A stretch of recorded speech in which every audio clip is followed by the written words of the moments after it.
Guys आज income tax में हम लोग इंटीमेशन को समझेंगे, जिसमें हम लोग देखेंगे कि मेरे 2 महीने पहले या 3 महीने पहले अपने आईटीआर को फाइल करा। फाइल करने के बाद मैंने उसे उसी टाइम वेरीफाई कर दिया, लेकिन अभी तक मेरा जो आईटीआर है, इनकम टैक्स रिटर्न है, पोर्टल पर अंडर प्रोसेस बता रहा है, मेरा रिटर्न प्रोसेस नहीं हुआ है। इसकी वजह से ना मुझे अभी तक इंटीमेशन जनरेट हुआ है, ना मुझे रिफंड मिला है। लेकिन कुछ केसेस में मेरा आईटीआर अंडर प्रोसेस बता रहा है और मुझे इंटीमेशन भी मेरा जनरेट हो चुका है और मुझे रिफंड भी मिल चुका है। तो आइए हम लोग इंटीमेशन को भी समझेंगे, कैसे कहाँ जाकर हम लोग इंटीमेशन देखते हैं और कैसे हम लोग उसको ओपन करेंगे और किस पॉइंट्स को मुझे देखना है। क्या अगर मेरा रिफंड निकल कर आ रहा है तो कितने अमाउंट तक मुझे ब्याज मिला है और कितना अमाउंट मुझे मिलना चाहिए था और कितना अमाउंट मुझे मिला है। तो आइए एक बार हम लोग समझते हैं। गाइस मैंने यहाँ पर अब अपनी ई फाइलिंग पोर्टल को ओपन कर लिया है और ओपन करने के बाद मैंने जब देखा कि यहाँ पे असेसमेंट ईयर 2021-22 का मैंने आईटीआर को फाइल करा था। फाइल करने के बाद मैंने उसे वेरीफाई भी कर दिया था 3 सितंबर 2021 को, और जो कि अंडर प्रोसेस था 14 सितंबर 2021 तक, और अभी तक कंटिन्यूस वो अंडर प्रोसेस ही दिखा रहा है। लेकिन आज मुझे इंटीमेशन भी जनरेट हो चुका है, लेकिन मुझे लास्ट 2 डेज या 3 डेज पहले मुझे इंटीमेशन जनरेट हो चुका है और आज मेरे इनकम टैक्स में रिफंड आ चुका है। अंडर प्रोसेस दिखने के बाद भी मुझे रिफंड आ चुका है। तो एक बार हम लोग पहले अपनी मेल आईडी को चेक कर लेते हैं कि मेरे पास जो इंटीमेशन आता है वो मेरे ईमेल पर आता है और कहां से जाके और कैसे हम लोग इंटीमेशन को ओपन करेंगे। तो यहाँ पे मैंने ईमेल आईडी अपना ओपन कर ली और ओपन करने पर मुझे एक मेल मिला है जिसमें दिखा रहा है कि you are refund for assessment year 2021-22, जो मेरा इनकम टैक्स में रिफंड निकल कर आ रहा था।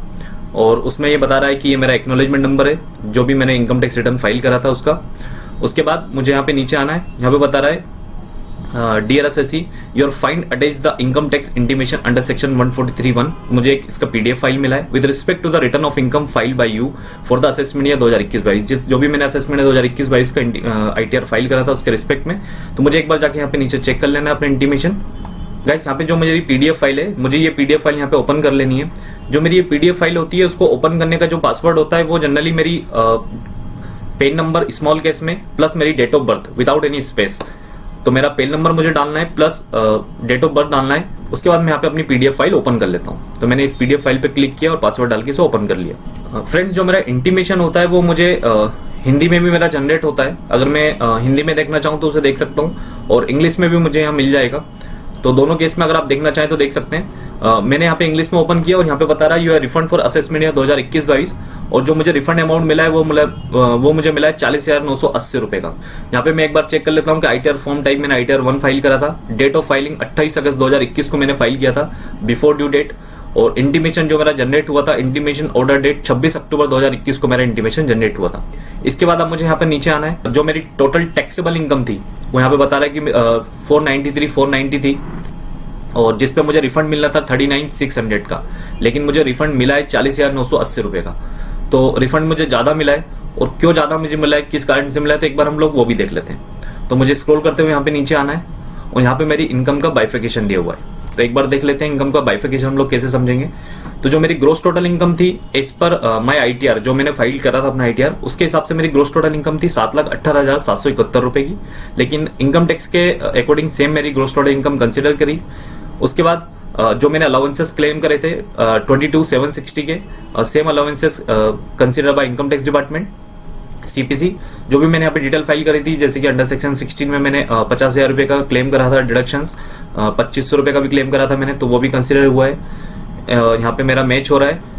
जो भी मैंने यहाँ पे डिडक्शन क्लेम करा था सेम अमाउंट डिडक्शन कंसिडर, यहाँ पे कोई डिफरेंस नहीं आ रहा है मेरे हिसाब से जो मैंने आईटीआर फाइल करा था प्लस इनकम टैक्स के अकॉर्डिंग।